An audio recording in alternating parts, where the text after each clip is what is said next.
of confusions in Hinduism, but today, particularly from the younger generation, there is a eagerness, there is a interest to understand the actual scriptural truths of Hinduism. So, the point is, there are two kinds of people. One who want to attain the pleasurable and another one who want to attain preferable. Yes. Swamiji, that is, as Gita says, okay, we have no right about the results. But ultimately, the work is motivated by our expectation of the result. We don't have right for the result, fine, we cannot claim for that. But the expectation of the result only motivates the work. Otherwise, which work, suppose you are coming from the Belgium to here, some expectation is that some people may be benefited. If that is not there in their mind, then the service will not come here. No. At least to me, that is not. My expectation is not that some people will benefit. First of all, no. First of all, that will be very audacious on my part to think so. And second thing, I don't think like that. I come here because I have got an opportunity to think about Katha Upanishad. Simply I come for that purpose. I don't come for any other purpose.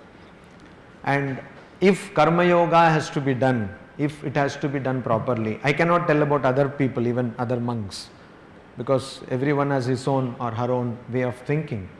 But if karma yoga has to be done, and in fact, even in the empirical world, even in the material, so-called material world, any work to be done properly has to be done without thinking of the fruits. Without thinking of the fruits. Goal setting is different. I have discussed it here also, earlier also many times. Goal setting is different and expecting the fruit is different.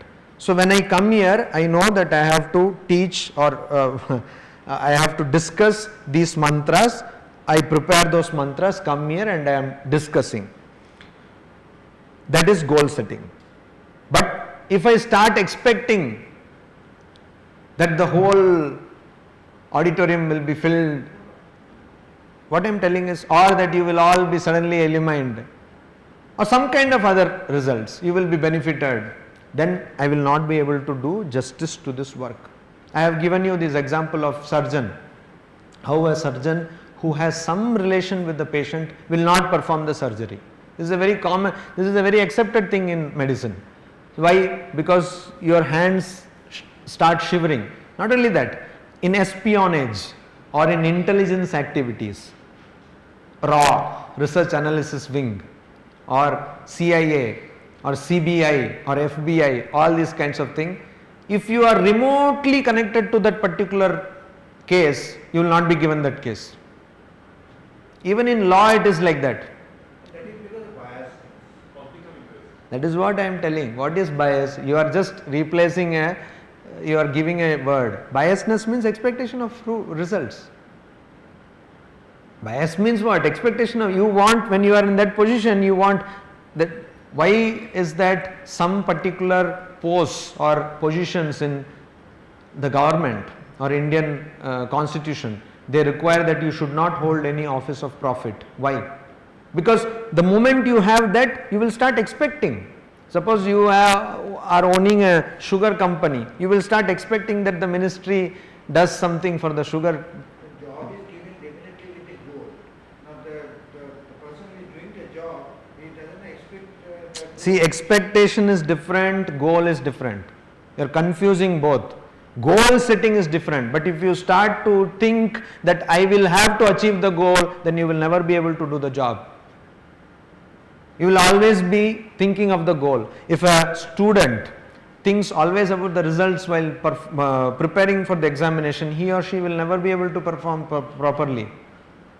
Goal setting is different, and involvement you need to have even without thinking of the result. It is also, that is why we cannot face failures. Why are we unable to face failures? Because we are so much, what you call, conscious, so much overwhelmed or so much overpowered by the result. Otherwise, why? If you just think of that, now that you are all in a particular stage of life, no, everyone, you see a person, when a person is a student, after that person gets into a job, etc., after say 50 years. Who bothers what grade that person got in graduation? Does it really matter even? It does not. It does not matter. Even after you enter into your this thing, it is seen nowadays that the person who is senior, who is your boss, is much way underqualified than the person who is joining. But ironically, most of us understand it at the death way. That's what. So that's what I am saying, that don't be very ironical, you understand it now itself. That's what I am telling you. See, goal setting is different. Don't, if a person, if an examination was taken only as an exercise in pursuit of knowledge, how wonderful it would have been. We would have learned so many things. Immediately you are given a curriculum, you are given a syllabus, so many things you have to memorize, and now people read, they study, they are given question papers, they are given what you call mock examinations, they score very well. But about the knowledge of the subject, completely poor knowledge or no knowledge. This is my experience at least. So when a job is given and it has to be done perfectly, the definition of perfectness comes on whether it will achieve the goal or not. No. No. Then how do you define the perfectness? First of all, why are you bent upon measuring your perfectness? Leave that to other people. You just dedicate yourself on that job. Just do the job, that's all. You have set a goal, take up and do. For example, suppose you have set a goal that you will study the Upanishads. There are two ways of doing it. Take a list, go to Google, find a list of Upanishads and just read all the Upanishads. Yes, in 1 year you have read all the Upanishads. One way. Second way is, again you make a list of all the Upanishads, take up one by one Upanishads, understand and then proceed further. So the first way, you have read all the Upanishads but you have not understood anything. Second method, you might read probably one Upanishad in your whole life but you have understood that Upanishad. You see, if you understand any particular subject properly, completely, you will be understanding all subjects. The key to knowledge is not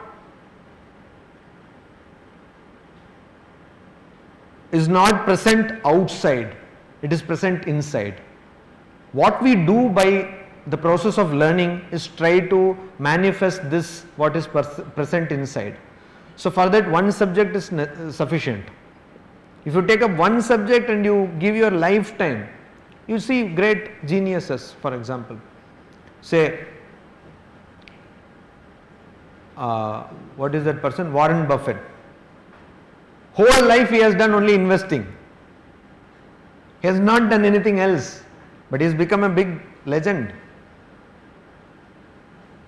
Because he has invested his time and energy, and when he invested, he did not know, he did not bother about the results. All his results started coming after 20 years, 30 years.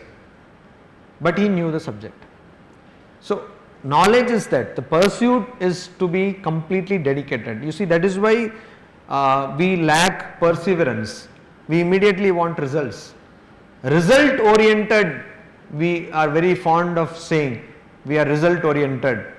But result oriented actions are never, actually they don't produce results. It's kind of paradoxical. Only when you are not result oriented, you will produce results. The moment you become result oriented, you will produce lot of stress. That is what you will produce. Lot of strain. Your targets will increase and you will not be able to reach those targets, achieve those targets, and you will produce lot of chaos. So goal setting is one thing, and then don't bother of how much you have actually achieved. So there is another example. One Swami, he took Gita class, he gave Gita classes. He was just there in the first chapter only. Went on for 1 year. And by that time he had taught so many things. Afterwards people read all the Gita and they could understand everything. Because by going in detail into that first chapter, he had covered everything. You see, the dedication, the involvement is what is important. But if it is just, you are just fleeting through the whole Gita, you would have technically read the Gita, understood nothing. So the whole cultivation of mind I was talking to just before coming to the class. You see, the problem with us is we have an equipment, that is the mind. We do everything with this mind. Even while sleeping, our dreams come from this mind. But unfortunately, in mobile we think so much of top up, recharge, chota sa recharge, bada recharge. Then you do the software update. You change the mobile every 2 years. So much of thinking for a mobile. What do we think for this mind? Is there any maintenance program for this mind? Is there any annual maintenance contract for this mind? No. So what happens? Chitta Vikshepa. You want to study Vedanta. You take thousands of books, go on reading. And you are completely confused, and after reading these books you are all the more confused. Why? Because you have forgot that you have to first train the equipment. First you have to see, you are doing some experiment and you are having so many measuring equipments, and all those equipment have some error. For example, in this lab, pathology lab of hospital, you have something called control. So this auto analyzer will be there. You put some test, it will automatically do all the tests. Reagents will be there. But every day morning you will have to pass a control test.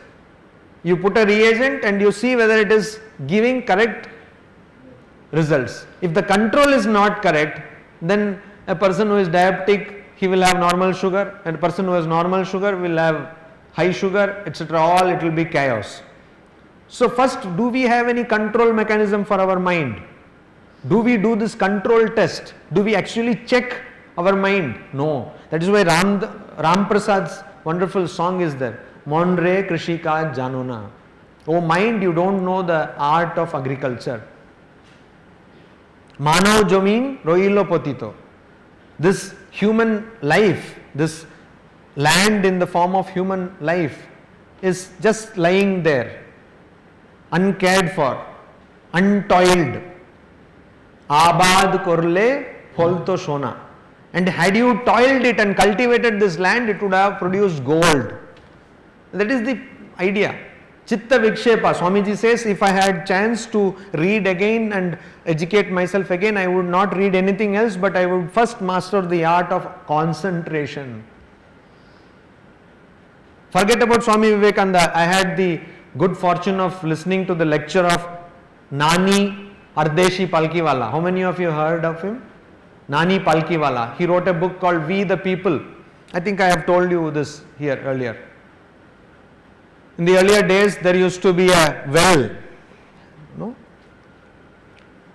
where people used to stand and give lectures, and those audience used to go like that staircase top. So in University of Madras, Chepauk, there is an auditorium like that. So in 1993, after budget, Palkiwala used to give budget speeches in important cities. They were very famous. So famous that in Mumbai, he used to give these lectures, I think in Wankhede Stadium or somewhere, and more than 1 lakh people used to come to listen to budget speech, and he used to tell this section has been changed, that section has been changed, complete legal language, but they used to come. And here he came and he was giving the lecture. So in India, there have been 2 income tax acts, one in 1922 and now 1961. So he is saying that this section was amended by that finance act in that year, then this subsection was amended, going on saying. He went on telling like that for almost 30 minutes. He does not have any note, he does not have one paper, nothing, no pen, nothing, just standing like that and going on telling. Then he smiles and he says, all of you may be wondering, how is that this old man, at that time he was past 70, is telling all this without a note? Brahmacharya. Swami Vivekananda said that if you practice Brahmacharya for 12 years, a special nadi called Medha Nadi opens up in your mind, and whatever you see, you remember. For the first time from someone I could hear this about Swamiji, and I was so impressed, because this person was a landmark, he was a legend advocate, and later on I had the fortune to read many of the judgments where he had pleaded for, and even when the judges were differing or deciding against him, they used to use this very language: with due respect to Mr. Palkiwala, we beg to differ from him. That was the language. And he was instrumental in many cases, which constitutional, and also just when he was very young, he wrote a multi-volume, some 10 to 16 volume commentary on Income Tax Act. It's called Kanga and Palkiwala's commentary on Income Tax Act. So that was the person. You see, this is possible. This is possible. Otherwise, even for Amitabh Bachchan, 1 lakh people don't come, and 1 lakh people coming to listen to Income Tax Act. So you can imagine, that is the power of concentration. So concentration is what we need. Chitta should first be collected. We should spend time to cultivate our mind. We cultivate our body, we cultivate our brain, but not the mind. And once you do that, everything flashes. You don't need commentaries, you don't need Swamis coming and giving explanations. Just it flashes in front of you. And that is what you should understand when we talk about Karma Yoga. Kharagpur's motto is Yoga Karmasu Kaushalam. Kaushalam means what kind of Kaushalam? Material efficiencies. Yes, that also is necessary to some extent, but efficiency in terms of understanding the action, doing action without being affected by the action. Doing action without being affected by the action. Then only you will be independent, otherwise you are affected by the action. Then you are not independent. Swami, we keep telling about doing the action, but who defines what is an action? Anything you do is an action. That is correct, but what is our karma? What is our duty? Who defines it? No. What is your duty means you mean Swadharma. No, what is our karma? Like you say. You see, there are two things. Karma means anything you do is karma. And whenever you do anything that creates an impression on your mind, that is also karma. So that is just a technical thing, karma. Now what you want to ask, I think, is what you are supposed to do, right? So that is called Swadharma. What are you supposed to do? That you yourself will know. Who defines it? How would we? You will define. Everyone has an inbuilt inclination towards things. Like nowadays we say in career counseling that you should choose your own career depending on the inclination. We think that we are doing some great modern thing. It is not there. It is there in the Shastra. Depending on your inclination, you will decide what is your Swadharma. So some people are inclined towards studies, some people are inclined towards social work, some people are inclined towards doing nothing. Means they become philosophers. So like that. You have your own inclination. You are the best judge of your what is your Swadharma. So what if someone wants to become a thief or something? So will it be wrong? You will not do it with the fruits, but you will just do it. No, but actually what you are told is a hypothetically good question.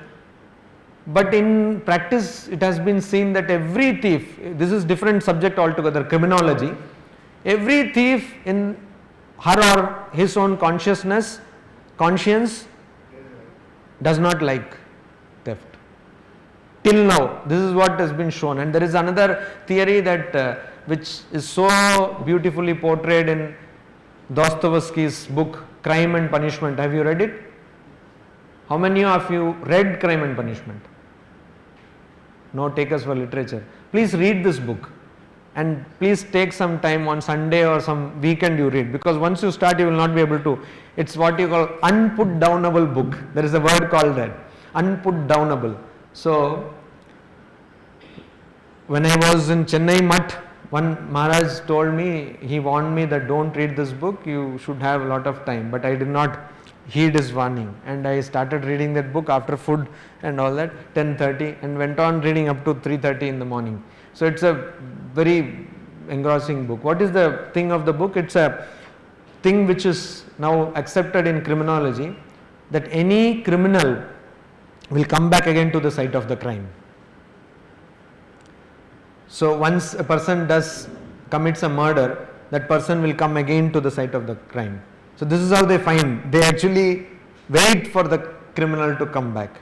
Or if the investigation is going, they will be very anxious to know. So that's the psychology. Somehow, like it or not, you are made in such a way that you are not made to do selfish actions. Though Richard Dawkins likes to call an individual as the selfish gene, but in practice we see that it is the other way around. Even psychopaths, you see, psychopaths also, they don't want to kill. That is why most of them commit suicide. So it's a very aberrant thing. So what you have told as a hypothetical question is good, but in practice we don't see that. No, I think a lot about these terrorists. Ah. 99% of them are given the hope of Swami or whatever, paradise after death. So they do this action for getting paradise. Ah. But there is that 1% who do it for Allah. I mean, in that sense. No. What is there? They are pure brainwash. So then it's their sadharma, or it is induced. Actually, I don't know how many of you actually talked with a terrorist. How many of you? I have had the privilege of talking to quite a few. So, and also people who create terrorists. It's very, in 88 to 92, I was in Jammu, and I saw the influx of all these Kashmiri Pandits coming to Jammu from Kashmir. And I saw many professors who actually could viciously talk and convert people to terrorism. In fact, few of my school friends became terrorists. Unfortunately so, but they became. So, it's a very brainwashing kind of thing. But towards the end of their life, they understand that they don't get anything. If possible, you can see the movie called Attacks of 2611, Hindi movie, very beautifully done. Nana Patekar is the main. It's based on a real incident, that is the attack on Taj Hotel and the other attacks in Mumbai. So they have shown the whole thing. They waited to cover the whole thing, and how that Kasab is hanged. At the end, it was there in the papers also, that he understood that he was used. He started crying. He understood that he was used by the bad forces to get this work done. And all the people were killed. He was also hanged. So you see, these things are there. It is just in a fit of brainwashing. No, some people, more or less, we have this ability to brainwash and get brainwashed. This is there in everyone. So what happens in love? Just imagine, love, so-called love, it is not true love. For that love, a person who has brought you up, your family, everything you leave, for a person with whom you have met probably one day or two. So love at first sight. So this is nothing but a brainwash. There are some preliminary primal instincts which are there in ourselves, in our mechanism, and they take over. So how will they be judged? Because they have been brainwashed, but then Judged by whom? suppose they're judged. Not judged by whom? So again, that No, I am very. How should I forget? I agree, but what if, means are they in the right, what they have done is right or wrong? Because they have not taken the fruits of the action. They are not even bothered. Because killing someone. No. You see, when you say they have not taken fruits of the action, you automatically imply that fruits of the action is something good. You imply that always fruits. No, not necessarily. When I am saying they have not taken the fruit, means they are not bothered about it. They may get hanged because of that, or If you do any action with the idea that you are doing the action, you will get the fruit. whether you are conscious of it or not. Kartrutva, bhoktrutva. If you have the idea that you are the enjoyer or you are the doer, you will get the fruit, whether you are conscious of it or not. Irrespective of your being conscious or not, you will get that fruit. So those people are doing it because they want something. So they will definitely get the fruit. It may be good fruit or bad fruit. It is not that they are not bothered about the action, they are very much bothered about the fruits. There might be that 1% who is not bothered. I am saying 99.99 also. But there will be that 1% or 0.1%. No, they are not there, no, because the whole point of, for example, Hitler, he wanted to create a pure race, human race. There is a specific motive. That is how you are brainwashed, otherwise why will you kill people? But the people who are brainwashed, what is their fault? What is their dosha? They are getting brainwashed, that is their dosha. They are not using their buddhi. So we are supposed to think of always. Yes. Viveka you should always have. Your intellect is kept for you. So just because I tell you something, you should not accept. Swamiji, the terrorists are heavily paid, and that is the first, the food they get, then only they go for king. No. Terrorists, this is also a misconception. Terrorists are not heavily paid. First hand experience I know. LTT, they were not heavily paid. Sometimes they are very badly used. They are not given food also for many days. That about motivation. Huh. That if we do not care for the result, then, because result is the thing which is our motivation to do something with dedication and what. No, that is. If you said that to forget about result, just No, wait a minute. Sorry for interrupting. This idea that result is the motivation for us to do an action itself is wrong. That is the general idea, but that is wrong. Now that is not what motivates us. What motivates us is love for that particular action. For example, we watch movies. I am just giving you a very simple example. We watch movies. We all know that watching movies for hours together will not give us anything. It is a waste of time. Still we watch movies.